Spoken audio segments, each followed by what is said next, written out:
Hey, what's going on, everybody? In this lesson, I'm going to be responding to a question or a comment that one of the members made. I just want to respond to that and make sure we're understanding everything correctly. So the question was, my question is, what's the purpose for learning triads in terms of where to apply it? In other words, if I'm playing a simple pop song in G major, what do I pull from this lesson and apply to the song?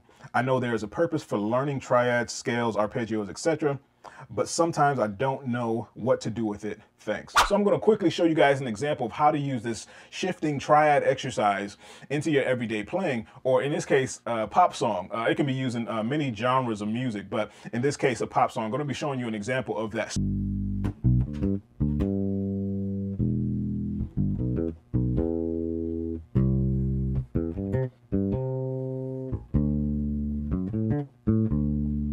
So just a little overview of the lesson that we went over last time was the G major scale. We played it 2 octaves. All right, then afterwards we did a triad shifting exercise. All right, to be able to shift from the 3rd fret all the way up to the 12th fret with just those 3 notes consecutive going back and forth. So we had the 1st, major, 3rd, 5th, then 1st, major, 3rd, 5th. And then we have the octave. All right, the higher octave, we end on that G. So from G to G, that was the exercise. All right, so that's what he was referring to. So let me show you guys just a simple way. So just say, for instance, what if we're playing a pop song or any song, doesn't matter. I'm just going to take a common progression. Let's do 1, 6, 4, 5. Very common progression.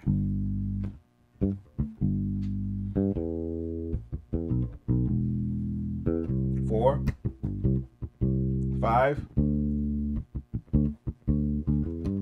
All right, sounds great, right? Just playing the basic root notes. I'm playing the 1, 6, which is E, 4, which is C, 5, which is the D. All right, and this is piggybacking off of the modes exercise or the modes tutorials too as well. So we're calling out numbers, we're calling out chord changes, which is actually goes along with the modes as well. So 1, 6, which is the Aeolian, the 4, which is Lydian, the 5,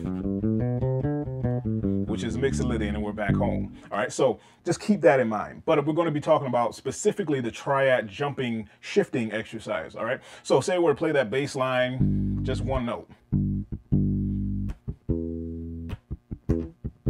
4, 5. Say if I were to do a fill, it can be in the case of a fill, or I can make it a bass line itself too. So I'll just kind of experiment with that exercise. What I'm going to do is I'm just going to use the triads, just the triads for the bass line itself. So if I can play the whole song like that, it will be, what would it be? It would be a G major triad. All right, for the 6, would it be a major or minor? 6 would be Aeolian, which would be a minor triad. Okay, it will be of root, minor, 3rd, then 5th. All right, so we have E. We can either play it here or down here. So we have root, E, minor, 3rd, 5th, and then the octave. Then we have, where do we go? I'm on 6, now we do 4. All right, so 4 was what? 4 is Lydian mode, that will be a major. The 4 will be a major chord. Excuse me, 4 will be a major chord. So we have a major triad. So root, major, 3rd, 5th, and then the octave. All right, and then 5 will be the same thing. It will be a major triad.